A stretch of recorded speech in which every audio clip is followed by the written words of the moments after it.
Kita akan bahas bersama pengamat transportasi yang juga Wakil Ketua Masyarakat Transportasi Indonesia, Joko Setiawarno. Selamat sore, Pak Joko.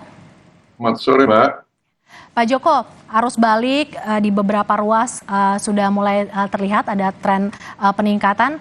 Apa catatan Anda? Persiapan apa yang harus dilakukan oleh pihak terkait untuk mengantisipasi agar tidak terjadi kepadatan, Pak Joko? Ya, hari ini dan besok saya kira itu 2 hari yang berselang yang cukup banyak untuk arus balik ya. Karena biasanya tuh sehari sebelum bekerja, hari Selasa masuk, tapi hari Senin diupayakan mereka sudah sampai di rumah masing-masing untuk bekerja esok harinya. Jadi hari ini dan besok saya pikir ini adalah waktu yang cukup padat lalu lintasnya, baik itu menggunakan angkutan umum maupun kendaraan pribadi, termasuk juga yang sepeda motor ini. Saya kira lebih banyak juga. Namun harus diingat arus balik itu biasanya lebih landai daripada mudik. Karena di arus balik ini beberapa pekerja informal mungkin dia agak lebih waktunya lebih lengang lah. Apalagi kalau di Jawa itu nanti ada menunggu biasanya setelah Lebaran Ketupat mereka baru pulang gitu ya. Makanya kalau dilihat operasional moda kereta api itu dia lebih panjang waktunya, 1 bulan. Jadi masih bisa ada waktu untuk masuk ke Jabodetabek yang memang sasaran yang paling banyak gitu ya.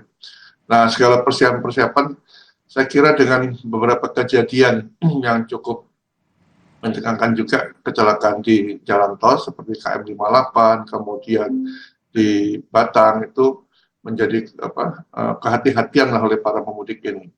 Kampanye untuk beristirahat itu penting. Ini harus dikembangkan terus-menerus, karena kalau lelah itu memang harus beristirahat, tidak bisa tidak. Jadi bukan untuk melanjutkan perjalanan. Jadi mungkin tagline-nya tidak harus nyaman atau lancar, tapi bagaimana arus mudik atau balik ini selamat. Itu yang harus dikembangkan terus-menerus. Ya, karena waktu perjalanan juga bisa lebih panjang, tidak seperti halnya kondisi normal, karena infrastrukturnya juga tidak ada penambahan, kecuali hari ini kita lihat ada rekayasa lalu lintas, itu ada one way, kebalikan dengan kemarin ketika arus mudik ya. Nah, itu cara-cara untuk menambah volume kendaraan di jalan tol. Tujuannya itu, tapi kalau kesiapan lainnya sekira sama dengan arus mudik kemarin. Yang penting adalah kondisi pengemudinya itu harus fit, selain kendaraan juga hal lainnya. Ya tentunya semua orang harus berdoa sebelum dia melakukan perjalanan. Gitu. Pak Joko, kalau tadi Bapak bilang bahwa ya persiapan sudah dilakukan, tetapi kalau misalnya kita lihat Pak, kontraflow tetap diberlakukan. Melihat kecelakaan kemarin yang terjadi di kilometer 58 Cikampek, seperti apa himbauan Anda nih terkait dengan penerapan kontraflow yang masih diberlakukan ini? Ya, ini memang kita harus akui bahwa kemarin atau tahun lalu juga ada kontraflow, sosialisasinya itu masih kurang. Kemarin setelah kejadian itu baru kami juga mendapatkan leaflet lah bentuknya, itu himbauan-himbauan yang harus diberikan bagi pengguna kontraflow. Seandainya itu dari awal mungkin agak bisa mengurangi, tapi ya tidak masalah. Saya pikir ini perlu diberikan terus-menerus untuk berikutnya, tapi untuk mudik ini, untuk arus balik ini tentunya ini menjadi perhatian. Bagaimana untuk kontraflow ini sebenarnya harus ada batasan kecepatan. Kalau pemerintah, saya tidak salah maksimal 60, kalau saya bilang 50 cukup lah. Ya, karena ini penting, meskipun kontraflow ini bagi orang Jakarta sudah biasa, ya mungkin beberapa kota lain lah kontraflow, tapi di pusat kota paling kecepatannya 10 sampai maksimal 30, itu nggak jadi masalah. Tapi ketika kontraflow di jalan tol, image-nya orang pengguna tol itu kan, wah ini kontraflow, berarti saya harus kecepatannya sama dengan kondisi biasa. Itu yang harus diingatkan, bahwa kontraflow ini diberi ruang agar mereka punya peluang untuk bisa lebih leluasa sedikit ketimbang dia ada jalur lainnya memang agak lebih lamban ya. Tapi tentunya batas kecepatan menjadi hal yang penting, dan pertimbangan pengguna juga, kira-kira kalau saya masuk kontraflow itu sanggup nggak menyelesaikannya. Jangan sampai nanti kendaraannya tiba-tiba mogok di tepi jalan, ya mengganggu arus lalu lintas, kemudian memperlambat. Nah, oleh sebab itu kembali pada penggunanya juga, bagaimana dia mengatur apa kesiapan dirinya, kendaraannya, kemudian BBM-nya cukup atau tidak, nah itu pentingnya. Jadi sebaiknya memang menggunakan di jalur kiri aja, ya jalur kiri. Jadi kalau seandainya kendaraannya terjadi sesuatu, tidak perlu ke kanan seperti kemarin itu kan, mungkin ya, tetap di kiri. Jadi jalur kanan kontraflow itu 2 untuk menyalip. Tapi diupayakan tidak usah menyalip lah. Ini kan bukan mencari kecepatan yang lebih, tapi ini tujuannya agar ketersendatan tidak menjadi panjang antriannya. Tujuannya itu sebenarnya. Pak Joko, mulai pukul 15 ini one way dibuka dari kilometer 414 tol Kali Kangkung hingga kilometer 72 tol Cipalis. Berapa efektif one way ini diberlakukan, Pak Joko?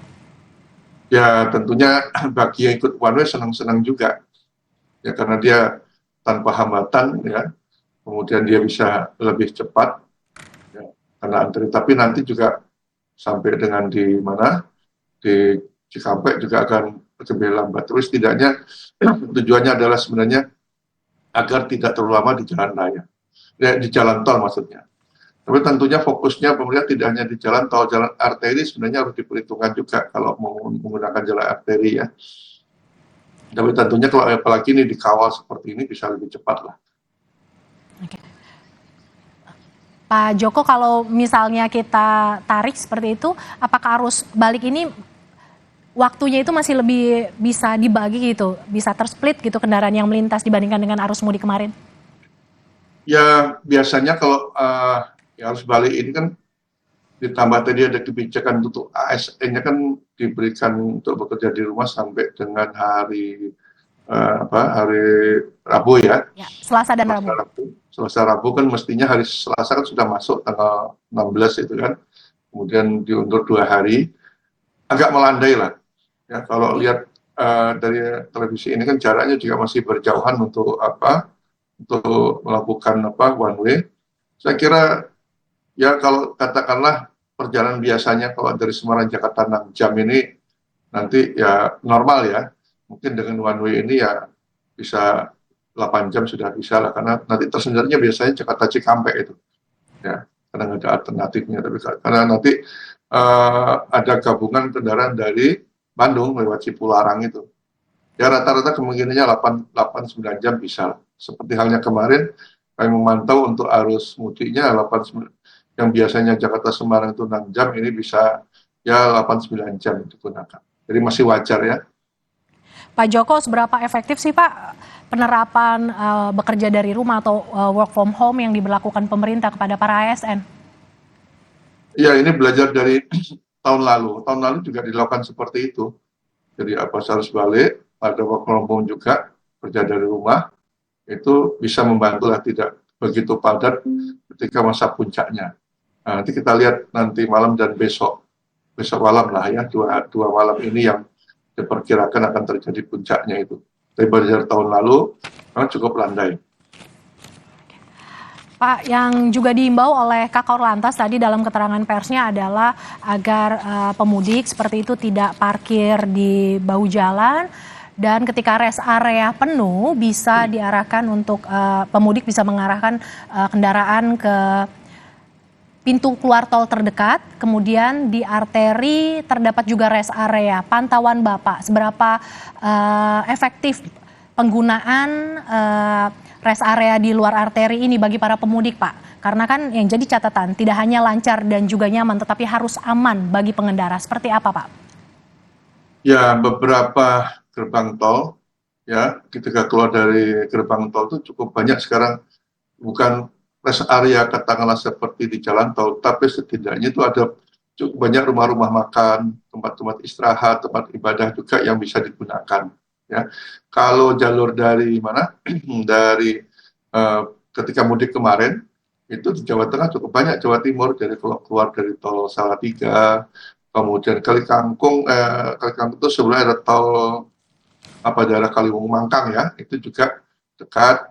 ya tidak begitu berjauhan. Salatiga lebih kali kok, keluar itu sudah cukup banyak. Di Ngawi juga sama, titik pemberhentian seperti itu kalau dari timur. Nah kalau ke arah barat biasanya di daerah Pejagan, kemudian di Brebes Timur, Brebes Barat itu juga keluar tidak begitu jauh. Kalau ini untuk di daerah Jawa Tengah seperti itu. Tapi kalau sudah masuk ke wilayah Jawa Barat, ini memang ke jalan arterinya cukup jauh juga.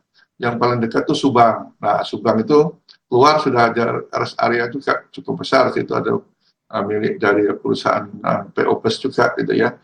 Jadi pilihan-pilihan itu ada sebenarnya, dan itu yang dihimbau terus-menerus, jangan kita terpaku pada jalan tol. Di arteri juga sebenarnya kalau mau digunakan, ini tidak jauh beda kelancarannya dibandingkan dengan jalan tol.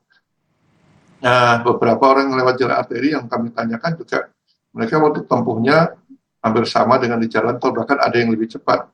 Cuman kalau di jalan arteri itu bertemu dengan sepeda motor, itu yang mungkin menjadi kendala juga lah. Yang terbiasa di jalan tol bebas hanya mobil, tapi kalau di arteri ini bersama dengan sepeda motor itu. Pak, di arteri berdasarkan pantauan kami masih ada pemudik yang membawa barang bawaan yang melebihi kapasitas seperti itu. Ya. Kalau menurut Bapak, apakah ini tidak ada mungkin ketegasan dari aparat ketika memang melihat pemudik yang membawa barang melebihi kapasitas? Seperti apa Pak? Apa mungkin kurang masif imbauannya atau seperti apa? Ya, kok saya lihat kalau yang jalan tol, lewat jalan tol ke arah dari Jakarta ke arah timur ya, itu tidak sebanyak seperti halnya pemudik yang menyeberang menuju Pulau Sumatera. Saya kemarin ya sudah 2 tahun terakhir ini ketika mau mudik itu ke Merak, itu jauh lebih banyak di sana. Kalau di sini masih biasa, tapi kalau yang ke Merak itu, wah ketinggiannya kadang-kadang luar biasa, sampai 1 meter lebih dari kendaraan biasa. Nah ini yang perlu dilakukan himbauan saya kira ya. Kalau tahun lalu agak berkurang, saya tidak tahu tahun ini mungkin mereka perjalanannya kan menyeberang, tapi sangat bisa jadi bukan hanya ke Lampung, tapi bisa ke Sumatera Barat, ada yang ke Sumatera Utara, sehingga perlu bekal lebih banyak. Bahkan ada bukan hanya barangnya yang cukup banyak di atas itu ya, tetapi orangnya. Saya pernah menghitung tuh kendaraan yang hanya diisi katakanlah maksimal itu 8 orang, itu bisa 10 orang. Ya, udah kendaraannya kecil bisa 10 orang. Ya, saya bisa memaklumi kalau kemarin Grand Max maksimal 9 orang, ternyata 12 orang, itu terjadi. Itu yang kami lihat kemarin di kendaraan-kendaraan yang menyeberang ya dari Jakarta, Jabodetabek menuju Pelabuhan Merak, cukup banyak. Tapi kalau ke wilayah timurnya, saya perhatikan ya tidak begitu banyak. Ya. Jadi ini menjadi perhatian lah. Tapi kalau sudah dibawa kan agak susah juga. Makanya ini untuk bahan evaluasi agar tahun depan mulai ada himbauan seperti itu, dan ini juga harus segera dilakukan. Jadi kalau ini sudah selesai, sebagai evaluasi sudah persiapan lah untuk tahun depan. Apa yang harus dilakukan oleh petugas Pak? Tadi ada muatan yang berlebih dan juga jumlah penumpang yang berlebih. Kasus kemarin kecelakaan di Cikampek kilometer 58 Grand Max itu muatannya sampai 12 penumpang. Apa yang harus dilakukan oleh petugas untuk menghadapi ini Pak?